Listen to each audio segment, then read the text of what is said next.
is 10 minutes to 8 o'clock. Welcome back to the program. Now, how far would you go to fit in at work? Harold Hillman was a closeted gay man rising up the ranks of the US military at a time when homosexuality was completely banned in the armed forces.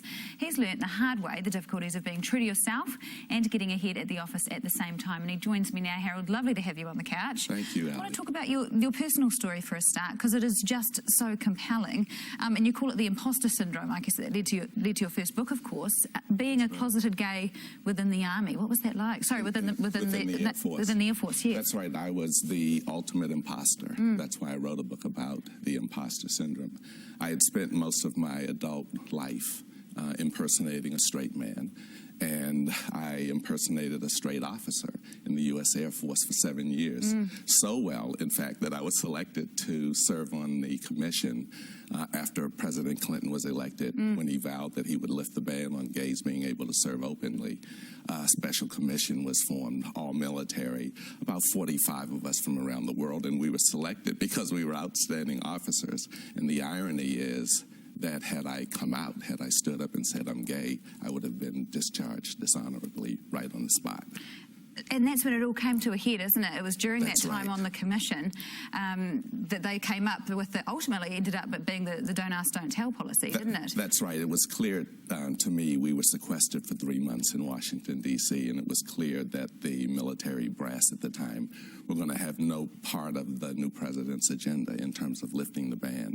So don't ask, don't tell was considered a compromise. We'll call off the witch hunts, but you still can't be openly gay. So many people consider it not really much progress made. And there would have been colleagues, I think there was an admiral sitting next to you at one point that said, I have never served with anyone who's gay. Meanwhile, you were sitting next to him. That's right. There were pro-gay groups, anti-gay groups that came in a consultative process during these 3 months. And a pro-gay group came in and said, look, we have estimates of there being between 10 to 20% of gays in the military already. After they left, the admiral pounded the table and said, I've never met anyone gay in the military. Those stats are inflated.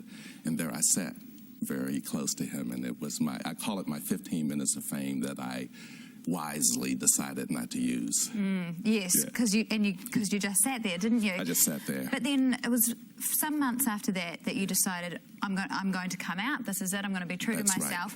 Right. And it wasn't just the career, of course, it was going to have an impact on. You were married with a family. I was married with a family as well. That whole experience brought me up close and personal with my own a showdown with my soul, with my own integrity. So after that experience, I received a medal.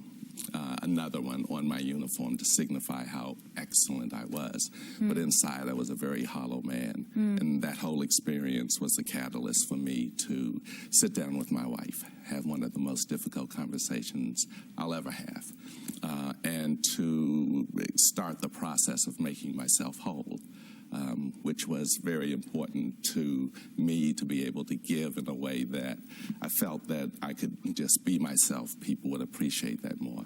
I'm very close with my family, my ex-wife still, 2 lovely daughters. We have a beautiful grandson. So look, on the other side of all of that, I feel very whole as a result. Well, it's certainly an inspiring story, and I'm sure inspiring for many people watching at home right now.